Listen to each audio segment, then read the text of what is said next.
সবখানি প্রশংসা নিমিত্ত হোক সেই মহান আল্লাহ রাব্বুল আলামিনের দরবারে, যিনি আমাদেরকে অত্যন্ত ভালোবেসে মহাব্বত করে এই মসজিদে এসে বসার তৌফিক দান করলেন। সেই মহান মনিবের প্রশংসা করি আর সবাই বলি আলহামদুলিল্লাহ। আর একবার জোরে বলি আলহামদুলিল্লাহ। আলহামদুলিল্লাহ। আমরা কেমন আছি সবাই? আলহামদুলিল্লাহ ভালো আছি। আমি আলহামদুলিল্লাহ ভালো আছি। তো আজকে আমি আপনাদের সম্মুখে দুটি বিষয়ে কথা বলবো। কটি বিষয়? দুটি বিষয়। একটা হলো সাদাকাতুল ফিতর, আর একটা হলো ইতিকাফ। কটা বিষয়ে কথা বললাম? দুটি বিষয়। একটা হলো সাদাকাতুল ফিতর, আর একটা হলো ইতিকাফ। দুটি বিষয়কে আজকে কথা বলতে চাই। প্রথম নম্বর হলো সাদাকাতুল ফিতর, দুই নম্বর হলো ইতিকাফ। আজকে সুন্দরভাবে ক্লিয়ার করে কথা বলবো, শোনার চেষ্টা করবেন ইনশাআল্লাহ। এই সাদাকাতুল ফিতরের ব্যাপারে 5 থেকে 6টি পয়েন্ট বলবো, এতে ক্লিয়ার হয়ে যাবে ইনশাআল্লাহ। প্রথম নম্বর কথা হলো যে ফিতরা দেওয়া কি। প্রথম নম্বর পয়েন্ট কি? ফিতরা দেওয়া কি। অনেকে বলতে পারে সুন্নাত, কেউ বলতে পারে ফরজ, কেউ বলতে পারে ওয়াজিব, কেউ বলতে পারে মুস্তাহাব, কেউ বলতে পারে জায়েজ। কিন্তু মূলত শরীয়তের আইন কি, বিধান কি, এটুকু আমাদেরকে জানতে হবে। প্রথম নম্বর পয়েন্ট হলো ফিতরা দেওয়া কি। আমি বলবো না, এটা রাসূলুল্লাহ সাল্লাল্লাহু আলাইহি ওয়াসাল্লাম 1449 বছর আগে এই ঘোষণা দিয়ে গিয়েছেন। রাসূলুল্লাহ সাল্লাল্লাহু আলাইহি ওয়াসাল্লাম বলেন, আন্নান নবিয়্য সাল্লাল্লাহু আলাইহি ওয়াসাল্লাম আমারা বিযাকাতিল ফিতরি ক্বাবলা খুরুজিন নাস ইলাস সালাহ। নবীজি সাল্লাল্লাহু আলাইহি ওয়াসাল্লাম বলেন, এখানে হাদিসের ভিতরে বলছেন আমারা বিযাকাতিল ফিতর। নবীজি আদেশ করেছেন যাকাতুল ফিতর মানে সাদাকাতুল ফিতর, ফিতরা। রাসূল যখন কোনো বিষয়ে আদেশ করেন তখন সেটা ওয়াজিব হয়ে যায়। কি হয়ে যায়? ওয়াজিব হয়ে যায়। তাহলে আমরা এই শব্দটুকু দ্বারা বুঝতে পারলাম যে নবীজি সাল্লাল্লাহু আলাইহি ওয়াসাল্লাম আদেশ করেছেন মানে সাদাকাতুল ফিতর অর্থাৎ ফিতরা দেওয়া হচ্ছে ওয়াজিব। ফিতরা দেওয়া কি? ওয়াজিব। তো ফিতরা দেওয়া ওয়াজিব সাব্যস্ত হলো। কখন দেবে? নবীজি সাল্লাল্লাহু আলাইহি ওয়াসাল্লাম তারপরে বলছেন ক্বাবলা খুরুজিন নাস ইলাস সালাহ। মানুষেরা যখন ঈদের ময়দানে নামাজ পড়তে যাবে তারা আগে আগে যেন সাদাকাতুল ফিতর আদায় করে দেয়। তাহলে কখন দেবে? ঈদের নামাজে যাওয়ার আগে সাদাকাতুল ফিতর আদায় করে দিতে হবে। এ সম্পর্কে স্পষ্ট দলিলও আছে যে ফিতরা কখন দেব। নবীজি সাল্লাল্লাহু আলাইহি ওয়াসাল্লাম হাদিসের মধ্যে বলেছেন, মান আদ্দাহা ক্বাবলা সালাত ফাহিয়া যাকাতুন মাকবুলা। তো যে ব্যক্তি ওই নামাজের পূর্বে সাদকা করবে, সাদাকাতুল ফিতর আদায় করবে, তার সাদাকাতুল ফিতর আদায় হবে। আবার তারপর বলছেন ওয়ামান আদ্দাহা বা'দাস সালাত, যে ব্যক্তি ঈদের নামাজের পরে সাদকা করবে, ফাহিয়া সাদাকাতুম মিনাস সাদাকাত, সেটি হচ্ছে সাধারণ দান। সেটি কি দান? সাধারণ দান। তাহলে ঈদের নামাজের আগে যদি সাদকা করা হয়, ফিতরা দেওয়া হয়, সাদাকাতুল ফিতর আদায় করা হয়, তাহলে এটা হবে সাদাকাতুল ফিতর বা ফিতরা। আর যদি কেউ ঈদের নামাজের পরে আদায় করে তাহলে সেটা হবে সাধারণ দান। সেটা কি হবে? সাধারণ দান। তাহলে আমরা বুঝতে পারলাম যে ফিতরা দেওয়া ওয়াজিব। কখন দিতে হবে? ঈদের নামাজ পড়ার আগে আগে দিয়ে দিতে হবে। 2 নম্বর। 3 নম্বর কথা হলো কাদের পক্ষ থেকে ফিতরা দিতে হবে। ফিতরা কাদের পক্ষ থেকে দিতে হবে?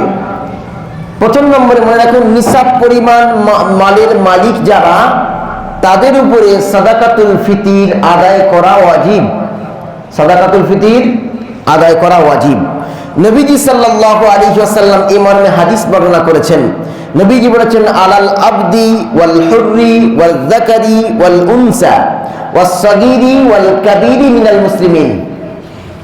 নবী সাল্লাল্লাহু আলাইহি ওয়াসাল্লাম বলেছেন, গোলামের উপরে, মুক্ত ব্যক্তির উপরে, পুরুষের উপরে, নারীর উপরে, ছোটর উপরে, বড়র উপরে সবার উপরে সাদাকাতুল ফিতির আদায় করা ওয়াজিব, যারা মালে নিসাব পরিমাণ মালের মালিক এবং যারা মিসকিন নয়, ফকির নয়।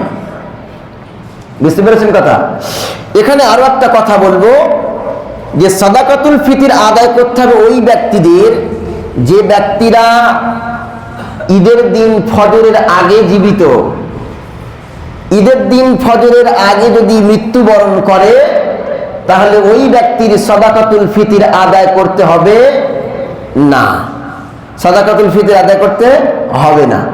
কোনো ব্যক্তি মনে করুন যে সে জন্মগ্রহণ করেছে, কোনো বাচ্চা জন্মগ্রহণ করেছে ঈদের ফজরের আগে, সুবহে সাদিকের আগে। মাইকটা ঠিক করো তো, সেই তারাবির মতোই আছে, ঠিক করো তো। যখন কোনো বাচ্চা জন্মগ্রহণ করবে, জন্মগ্রহণ হচ্ছে ফজরের আগে, যদি জন্মগ্রহণ করে তাহলে তার উপরে যাকাত আদায়, সাদাকাতুল ফিতির আদায় করা ওয়াজিব হবে অভিভাবকের পক্ষ থেকে। কার পক্ষ থেকে? অভিভাবকের পক্ষ থেকে। কোনো স্ত্রী যদি মালে নিসাব হয়, তার স্বামী মনে করুন তার পক্ষ থেকে স্ত্রীর ফিতরা আদায় করলো না, তার কোনো সমস্যা নেই। যদি স্ত্রীর ফিতরা আদায় করে দেয় তাহলে এটা তার ইহসান, এটা তার ইহসান। কোনো বালেগ ছেলে সে ইনকাম পত্র করতে পারে, যদি তার বাপ তার পক্ষ থেকে ফিতরা আদায় না করে কোনো সমস্যা নেই, বাপের দায়িত্ব নয়। বালেগ পুত্র, বালেগ ছেলে, বালেগ মেয়ের আদায় করতে হবে এগুলো, যদি সে ইনকাম করতে পারে। আর যদি বাপ অভিভাবক হয়, সব সম্পদ তার কাছেই থাকে, তাহলে বাপের পক্ষ থেকে আদায় করে দিতে হবে প্রত্যেকের ফিতরা। এরপর বলবো যে সাদাকাতুল ফিতির কেন দিতে হবে, ইকো কমাও। সাদাকাতুল ফিতির কেন দিতে হবে এ সম্পর্কে রাসূলুল্লাহ সাল্লাল্লাহু আলাইহি ওয়াসাল্লাম দুটি পয়েন্ট বলেছেন। কয়টি পয়েন্ট বললাম? দুটি পয়েন্ট। এক নম্বর হচ্ছে রোজা ত্রুটি বিচ্যুতি মুক্ত করার জন্য। আমরা অনেকে রোজা রেখেছি, অনেক সময় গালি দিয়ে দিই না, অনেক সময় গালি দিয়ে দিই, দেখবেন তার রোজাটা কি হয়ে যায়? দুর্বল হয়ে যায়। তো নবীজি সাল্লাল্লাহু আলাইহি ওয়াসাল্লাম কত সুন্দর ইসলাম নিয়ে এসেছে দেখেন, দিন নিয়ে এসেছে দেখেন। আপনার রোজাটা যেন নষ্ট না হয়ে যায়, রোজাটা যেন দুর্বল না হয়ে যায়, রোজাটা যেন মানে একেবারে 100% যেন হতে বাধা না পায়, তার জন্য রাসূলুল্লাহ সাল্লাল্লাহু আলাইহি ওয়াসাল্লাম আরো একটি বিষয়কে উল্লেখ করেছেন। নবীজি সাল্লাল্লাহু আলাইহি ওয়াসাল্লাম বলেন, পৃথিবীর মানব মণ্ডলী শোনো, রোজা কেন রাখবে, রোজা কেন রাখবে? আর রোজা যদি কোনো রকমের সমস্যা সৃষ্টি হয়, ফিতরা কেন দেবে? আল্লাহর নবী মুহাম্মদুর রাসূলুল্লাহ সাল্লাল্লাহু আলাইহি ওয়াসাল্লাম বলেন, আন ইবনে আব্বাস রাদিয়াল্লাহু তাআলা আনহুমা قال فرض رسول الله صلى الله عليه وسلم زكاة الفطر طهرة للصائم من اللغو والرفث أو طعمة للمساكين। দুটি পয়েন্ট রাসূলুল্লাহ সাল্লাল্লাহু আলাইহি ওয়াসাল্লাম বললেন। এক নম্বর পয়েন্ট হলো রোজার ভিতরে ত্রুটি বিচ্যুতিকে সুন্দর করে দেওয়া। এক নম্বর কি বললাম? রোজার ত্রুটি বিচ্যুতি সুন্দর করা। ভালো করে শোনেন, রোজার ত্রুটি বিচ্যুতি সুন্দর করার জন্য সাদাকাতুল ফিতির আদায় করা ওয়াজিব। এখানে রাসূল কি বলছেন? যে নবীজি সাল্লাল্লাহু আলাইহি ওয়াসাল্লাম বলেন যে যাকাতুল ফিতরি তুহরাতাল লিস-সাইম, রোজাদার ব্যক্তির রোজাকে পবিত্র করা। কিসে থেকে? মিনাল লাগবি ওয়ার রাফাস, ওয়াসার বাক্য থেকে আর কটু কথা থেকে আর অপ্রয়োজনীয় কাজে লিপ্ত হওয়া থেকে। আল্লাহ নবী সাল্লাল্লাহু আলাইহি ওয়াসাল্লাম রোজাকে সুন্দর করার জন্য এই সাদাকাতুল ফিতর দিয়েছেন। জোরে বলেন সুবহানাল্লাহ। দুই নম্বর তাৎপর্য হলো তু'মাতাল লিল মাসাকিন, মিসকিনদের বাড়িতে খাদ্য পৌঁছে দেওয়া। ঈদের সময় যেন কেউ ফকির মিসকিন কারো কাছে খাদ্য চাইতে না যায়, এই আনন্দ যেন সবাই সমানভাবে উপভোগ করতে পারে। কেউ ক্ষুধার জ্বালায় ভিক্ষা করে বেড়াচ্ছে, আর কেউ আনন্দে আত্মহারা হয়ে বেড়াচ্ছে। রাসূল সাল্লাল্লাহু আলাইহি ওয়াসাল্লাম বলছেন ইসলাম এটা চায় না। ইসলাম চায় গরিব হোক আর ধনী হোক, অন্তত ঈদের দিনে সবাই যেন খাদ্য সামগ্রী বাড়িতে রেখে চিন্তামুক্ত হয়ে সবাই যেন আনন্দে একে অপরে ঈদের ময়দানে শামিল হতে পারে। নবীজি সাল্লাল্লাহু আলাইহি ওয়াসাল্লাম বলছেন তু'মাতাল লিল মাসাকিন, মিসকিনদেরকে খাদ্য দেওয়া। 1 নম্বর তুহরাতাল লিস-সাইম, রোজাকে পবিত্র বানানো। 2 নম্বর তু'মাতাল লিল মাসাকিন, ফকির মিসকিনদের বাড়িতে খাদ্য পৌঁছে দেওয়া। এই জন্য রাসূল সাল্লাল্লাহু আলাইহি ওয়াসাল্লাম এই ফিতরার বন্দোবস্ত করেছেন। এখান থেকে 3টি শিক্ষা পাই। 1 নম্বর শিক্ষা হলো রোজাকে পরিশুদ্ধ বানানো। কি বানানো? পরিশুদ্ধ বানানো। 2 নম্বর হলো গরিবের সাহায্য করা। 3 নম্বর হলো আল্লাহর প্রতি কৃতজ্ঞতা স্বীকার করা যে তিনি আমাকে 30টি রোজা রাখার তৌফিক দান করেছেন। জোরে বলেন সুবহানাল্লাহ। তাহলে 3 নম্বর গেল। 4 নম্বর হলো ফিতরা কতটা দিতে হবে, কি দিয়ে দিতে হবে। ফিতরা কতটা দিতে হবে, কি দিয়ে দিতে হবে। একজন বলুন তো কি দিয়ে দিতে হবে? আমরা তো সবাই মুসলমান, ইমানদার, রোজাদার। একজন বলুন যে কি দিয়ে ফিতরা দিতে হবে। কি? হ্যাঁ, 1 কেজি 660 গ্রাম চাল বা গম, নাকি গম। গম। রাসূল সাল্লাল্লাহু আলাইহি ওয়াসাল্লাম 5টি জিনিসের কথা বলেছেন। কটি? ভালো করে শোনেন। আসলে এটা হচ্ছে একটা পাঠশালা। বয়স্কদের, যুবকদের, যারা মাদ্রাসায় গিয়ে শিক্ষা অর্জন করতে পারেন না, সপ্তাহে 1 দিন আধা ঘন্টা বক্তব্য শুনবেন, ইনশাআল্লাহ আপনার জীবন পরিচালনা করা সহজ হয়ে যাবে। কথা বোঝাতে পারলাম? হ্যাঁ, ভালো করে মনোযোগ দিয়ে শুনুন। ফিতরা কি দিয়ে দেব? 1 নম্বর ফিতরা কি দিয়ে দেব? 2টি জিনিস দিয়ে দেব। 1 নম্বর হলো খাদ্য সামগ্রিক, 2 নম্বর টাকা পয়সা। হয়ে গেল। এবার কি কি জিনিস দিয়ে দেব সেটা রাসূল সাল্লাল্লাহু আলাইহি ওয়াসাল্লাম হাদিসের মধ্যে বলেছেন 5টি জিনিসের কথা। 1 নম্বর গম, 2 নম্বর জব, 3 নম্বর খেজুর, 4 নম্বর পনির, 5 নম্বর হলো কিশমিশ। এবার 1 নম্বর গমের ব্যাপারটা আসুন। গম সেই সময়ের প্রধান খাদ্য গম বা আটা। তো আমাদের এই সময়ের প্রিন্সিপাল ফুড হচ্ছে চাল। কি আমরা কি খাই? ভাত খাই না। তো প্রিন্সিপাল ফুড বা প্রধান খাদ্য হচ্ছে চাল। তাহলে আমরা চাল খাই, আর তারা খেতেন গম। তাহলে আমরা যদি যাকাত দিই গম দিয়ে, তাহলে ও কি খেতে পারবে? আরে কথা কয় না যে, ও কি খেতে পারবে? বা আমি যা খাওয়াই তাকে কি তাই খাওয়ালাম? না। তাহলে বুঝতে হবে রাসূল সাল্লাল্লাহু আলাইহি ওয়াসাল্লামের সময়ের মানুষেরা বেশি রুটি খেতেন, ওই জন্য গম ছিল প্রিন্সিপাল ফুড বা প্রধান খাদ্য। তো সেই সময় রাসূল সাল্লাল্লাহু আলাইহি ওয়াসাল্লাম সাদাকাতুল ফিতর দিতে বলেছেন নিসফু সা, গম মানে অর্ধেক সা। 1 সা পরিমাণ হচ্ছে 3 কেজি 300 গ্রাম। কত গ্রাম? 3 কেজি 300 গ্রামকে 1 সা বলা হয়, আরবিতে স। আর নিসফু সা মানে হচ্ছে 1 কেজি 650 গ্রাম বা অধিক। 600 গ্রাম, 1 কেজি 650 গ্রামের অধিক পরিমাণে প্রিন্সিপাল খাদ্য, আসল খাদ্য দান করার নাম হচ্ছে ফিতরা। দান করার নাম কি? ফিতরা। এটা যদি শুধুমাত্র প্রধান খাদ্য হয়। 2 নম্বর, যদি জব হয়, খেজুর হয়, পনির হয় এবং কিশমিশ হয়, এটা 1 শ পরিমাণ দিতে হবে। সাআম মিন তামার, 1 শ পরিমাণ খেজুর মানে 3 কেজি 600 গ্রাম খেজুর। তো 3 কেজি 600 গ্রাম খেজুরের দাম অ্যাপ্রক্সিমেটলি অন্তত 1000-এর বেশি। কহাজারের বেশি? 1000-এর বেশি। তো আমার কথা এখানে থাকবে, যারা আমরা গরিব মানুষ, যারা গরিব মানুষ বলতে যারা মানে আপনার কিনা টাকা পয়সার মালিক বটে কিন্তু কোটিপতি নই, তারা আমরা দেব 100 টাকা ফিতরা ইনশাআল্লাহ। আর যারা আমরা অনেক টাকার মালিক, আমরা চাইলে 200 দিতে পারি, 500 দিতে পারি, 1000 দিতে পারি, কেউ খেজুর দিয়ে দিতে পারি, জব দিয়ে দিতে পারি, আবার কি বলে কিশমিশ দিয়ে দিতে পারি, পনির দিয়ে দিতে পারি। এটা তার ব্যক্তিগত ব্যাপার। নিম্ন স্তর হলো আসল খাদ্য 1 কেজি 660 গ্রাম দিয়ে, আর সবচাইতে ঊর্ধ্ব স্তর হলো কিশমিশ 3 কেজি 600 গ্রাম মানে সাদকা করার নাম হলো সাদাকাতুল ফিতর। কথা বোঝাতে পারলাম? এবার কেউ চাইলে আপনি 100 টাকা দেবেন খাদ্যের দাম, আবার কেউ চাইলে খেজুরের দাম দিতে পারেন, জবের দাম দিতে পারেন, পনিরের দাম দিতে পারেন, কিশমিশের দাম দিতে পারেন। এটা একান্ত আপনার ব্যক্তিগত ব্যাপার, দেওয়া উচিত।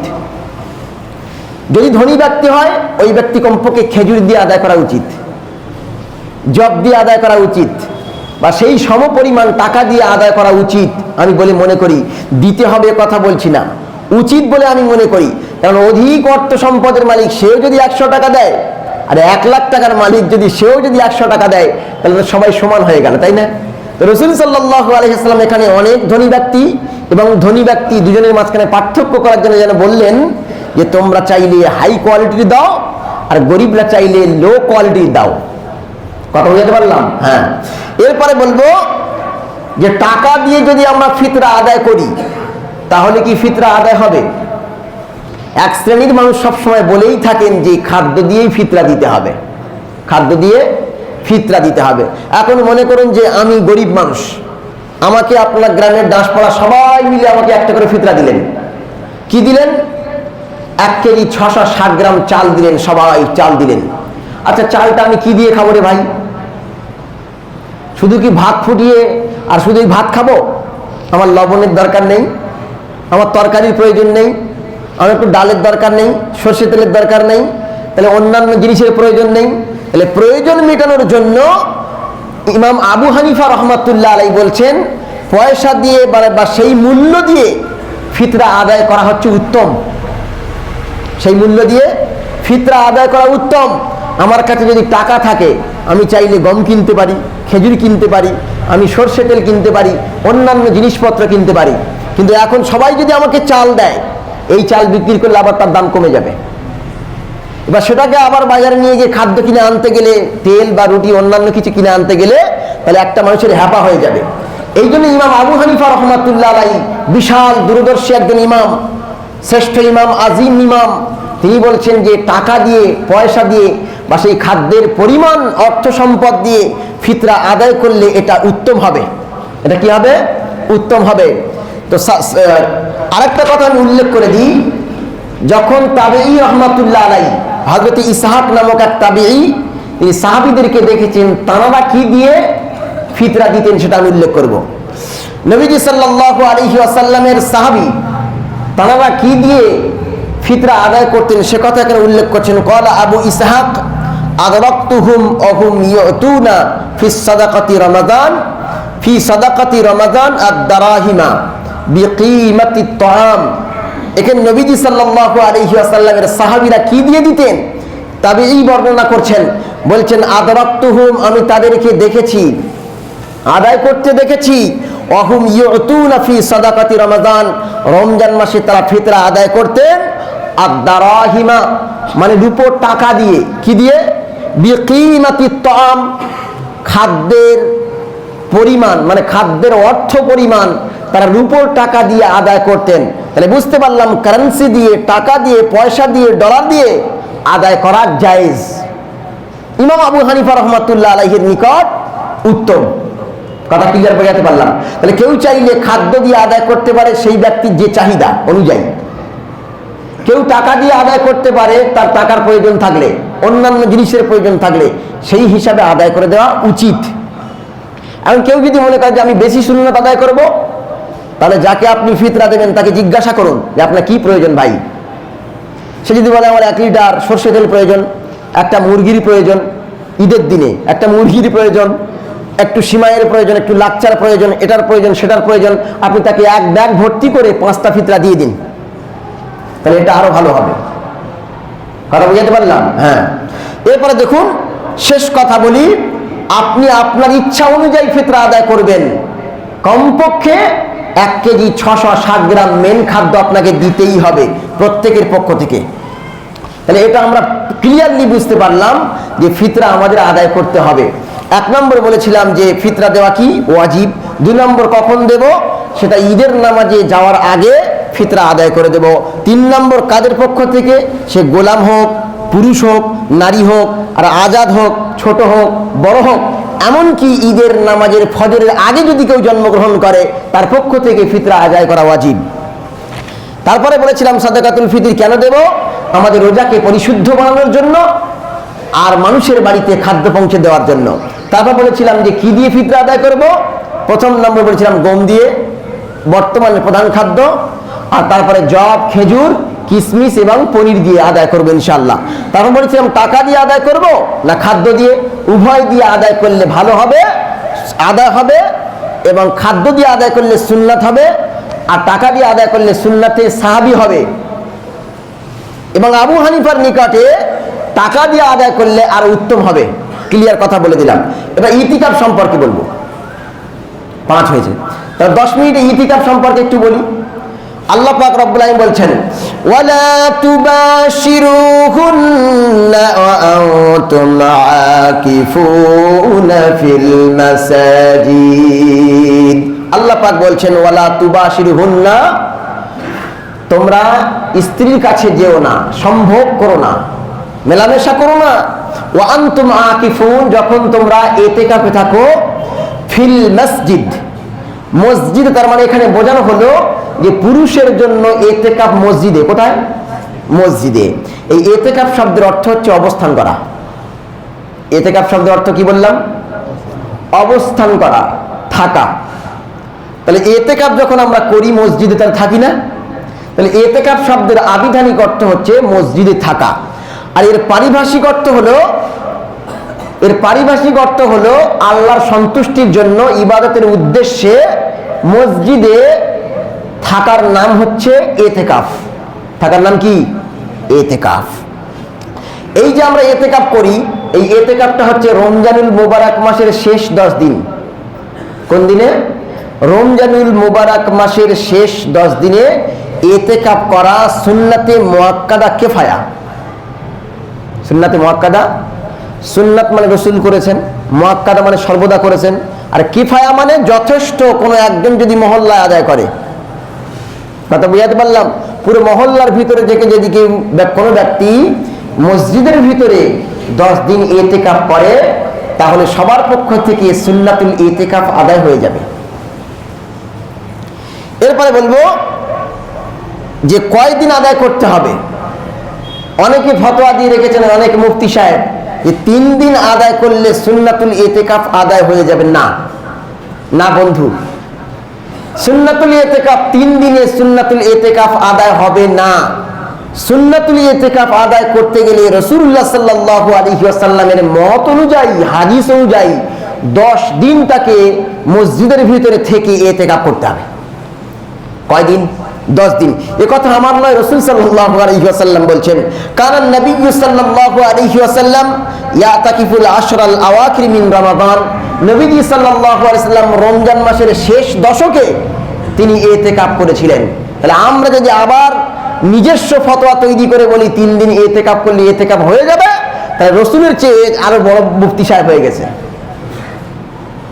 রাসূলের চেয়ে বড় মুফতি সাহেব হয়ে গেছে। না, 10 দিনই আদায় করতে হবে।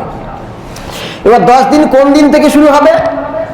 নবীজি সাল্লাল্লাহু আলাইহি ওয়াসাল্লামের আমল অনুযায়ী যে কোন দিন থেকে ইতিকাফ শুরু হবে, 20 রমজান, কি বললাম, 20 রমজান সূর্যাস্তের আগে থেকে নিয়ে আর ঈদের চাঁদ দেখা পর্যন্ত মসজিদের ভিতরে ইতিকাফের অবস্থান করা সুন্নাতে মুআক্কাদা কিফায়া। বুঝাতে পারলাম না মনে হয়? 20 রমজান সূর্যাস্তের আগে থেকে নিয়ে, মাগরিবের আগে থেকে নিয়ে আর ঈদের চাঁদ দেখার আগ পর্যন্ত মসজিদের ভিতরে ইতিকাফের নিয়তে অবস্থান করা হচ্ছে সুন্নাত ইতিকাফ। এই সুন্নাত ইতিকাফ বলে, মানে সুন্নাত ইতিকাফ কিফায়া, এটা আদায় করতে হবে।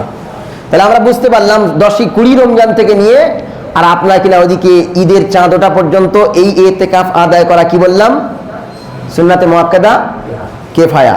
কেউ যদি জিজ্ঞেস করে ভাই ইতিকাফ কি, কি বলবেন? হ্যাঁ, সুন্নত, শুধু সুন্নত বললে হয়ে যাবে? সুন্নাতে মুআক্কাদা কিফায়া আমরা সব বলতে পারি। একটা খরিদ্দার জিজ্ঞেস করলে 20, 22, 26, 24, 28, 30, হ্যাঁ, এক্সেল, ডবল এক্সেল সব মাল মুখস্থ বলে দিতে পারি। কিন্তু রমজান মাসের একটা মাসালা জিজ্ঞেস করলে যে ভাই ইতিকাফটা কিসের ইতিকাফ বলো তো? সুন্নত ইতিকাফ। আমি বলার আগে যদি জিজ্ঞাসা করতাম অনেকেই বলতে পারতো না। সুন্নত বলবো, ওয়াজিব বলবো, না ফরজ বলবো, না হারাম বলবো, না নাজায়েজ বলবো। আসলে আমরা দিন সম্পর্কে এত দুর্বল। আমরা মুসলমান বটে, কিন্তু জানা মুসলমান নাই, না জানা মুসলমান। ওই জন্য একটু মনোযোগ দিয়ে শোনার চেষ্টা করুন, আগে আগে আসার চেষ্টা করুন। সারা বছর তো আপনি কাজ করছেন, কেন আধা ঘন্টা আগে আসা যায় না? আধা ঘন্টা আগে আসলে তো আপনি একটা বিষয় ক্লিয়ারলি বুঝতে পারেন, তাহলে আপনাকে কেউ বিভ্রান্ত করতে পারবে না। চলুন আরেকটু আগে যাই। তাহলে নবীজি সাল্লাল্লাহু আলাইহি ওয়াসাল্লাম ইতিকাফ করতে বলেছেন 10 দিন। 10 দিন ইতিকাফ করতে হবে। 3 দিন ইতিকাফ করলে ইতিকাফ আদা হবে না। তাহলে এই ইতিকাফের উদ্দেশ্যটা কি? এই ইতিকাফের উদ্দেশ্যটা হলো যেন সেই ব্যক্তি শেষের 10 দিনের ভিতরে লাইলাতুল কদরকে পেয়ে যায়। আমরা আসি 27 রমজানে, কেউ আসি 21 রমজানে, কেউ 25 রমজানে, কেউ 29 রমজানে বিজোড় রাতগুলোতে আসি কি পাওয়ার জন্য? লাইলাতুল কদর পাওয়ার জন্য। অথচ অনেকগুলো মত আছে, কমপক্ষে 6টি মত আছে যে শেষ 10 দিনই হচ্ছে লাইলাতুল কদর। কেউ বলছেন বিজোড় 10 দিন, বিজোড় দিনগুলোতে। কেউ বলছেন জোড় দিন বিজোড় দিন সব মিলিয়ে। কেউ বলছে 21 রমজান, কেউ বলছে 23 রমজান, কেউ বলছে 25 রমজান, কেউ বলছে 26 রমজান, আবার কেউ বলছে 27 রমজান, কেউ বলছে 29 রমজান।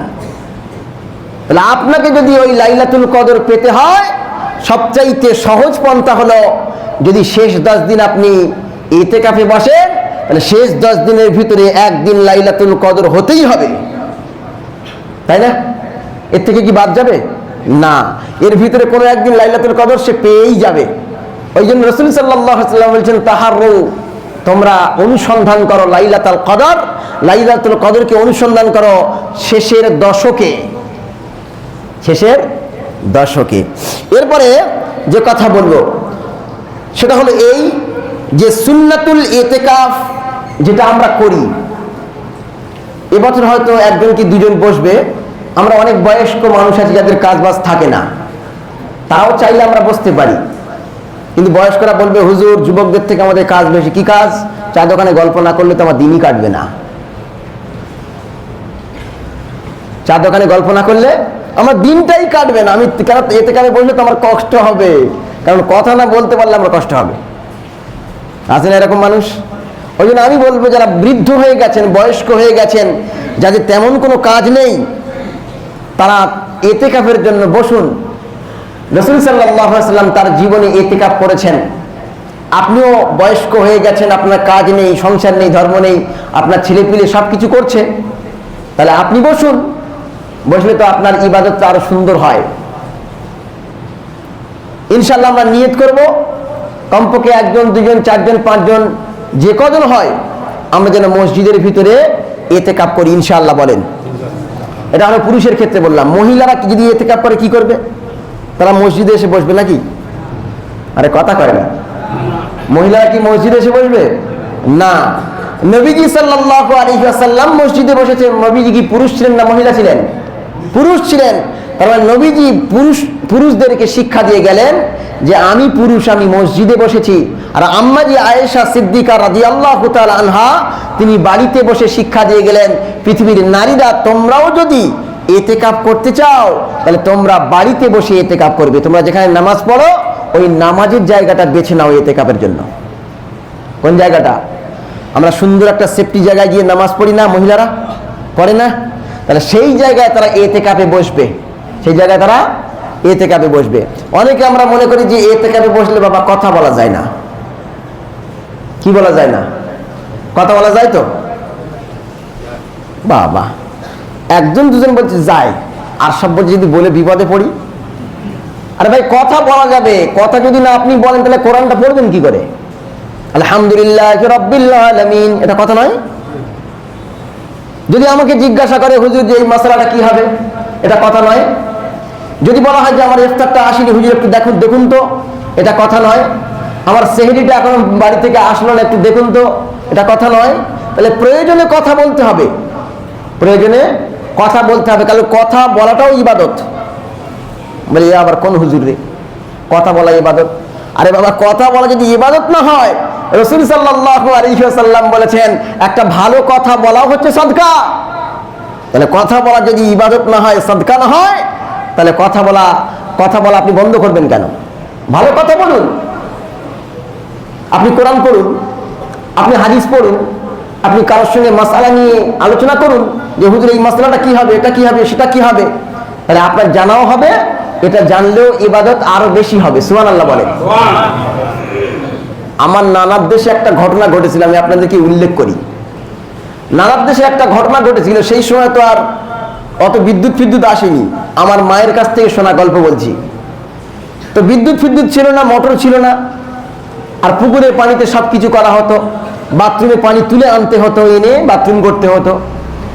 তো আমার আম্মাজি গল্প করছেন, আমার নানার মসজিদে এটা হয়েছে যে বাথরুমে কোনো পানি ছিল না, বদনায়ও পানি ছিল না, বালতিও ছিল না, বাথরুমে কোনো মোটরের ব্যবস্থা ছিল না। তো একজন ব্যক্তি এতেকাপ করছিল, এতেকাপ করতে করতে বাথরুমে গিয়েছে, গিয়ে দেখছে কোথাও পানি নেই, পাশের পুকুরগুলো সব ছেঁচা ছিল, সব শুকনো ঠনঠনে, চৈত্র মাস। তো কোথাও যখন পানি পাচ্ছে না, এদিকে মুরব্বী মনে করে রেখেছে যে কথা বলা যাবে না, চুপ করে আছে, কি বলবে, পানি আনার জন্য চিৎকারও করতে পারছে না।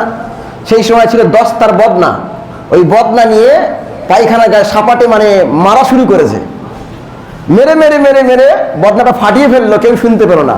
কিছুক্ষণ পরে এসে দেখছে যে মানে এতেকাপের লোকটা দেওয়াল গায়ে বদনা মেরে মেরে ফাটিয়ে ফেলেছে, একটা কথা বলছে না। পরে জিজ্ঞাসা করা হলো, কি আপনার পানি লাগবে? তাও কথা বলছে না। তাহলে চিন্তা করুন কেমন এতেকাপ করছে, কোনো কথা বলছে না। মানে আমরা জানি যে এতেকাপে হয়তো কথা বলতে নেই, না, আপনি প্রয়োজনে কথা বলবেন। বাথরুমের চাবিটা দেন, আমার বাথরুমের প্রয়োজন, পানির ব্যবস্থাটা করুন, মোটরে পানি নেই, আপনার জরুরিকালীন সেগুলোকে করতে হবে।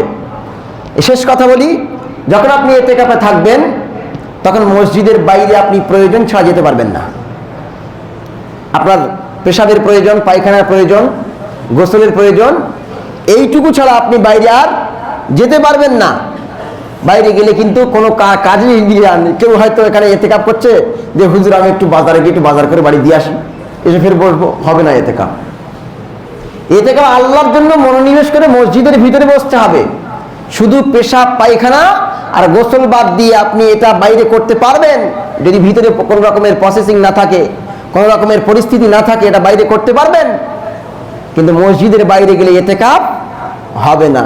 অনেক ব্যক্তি এতেকাপ করে, করতে করতে বাইরে ঝামেলা শুরু হয়ে গিয়েছে, ও তাড়াতাড়ি করে বাইরে গিয়ে ঝামেলা থামাচ্ছে, এই থাম থাম থাম। আর পাশ থেকে একজন বলছে যে উনি এতেকাপ করছে, বলছে থেমে যাও।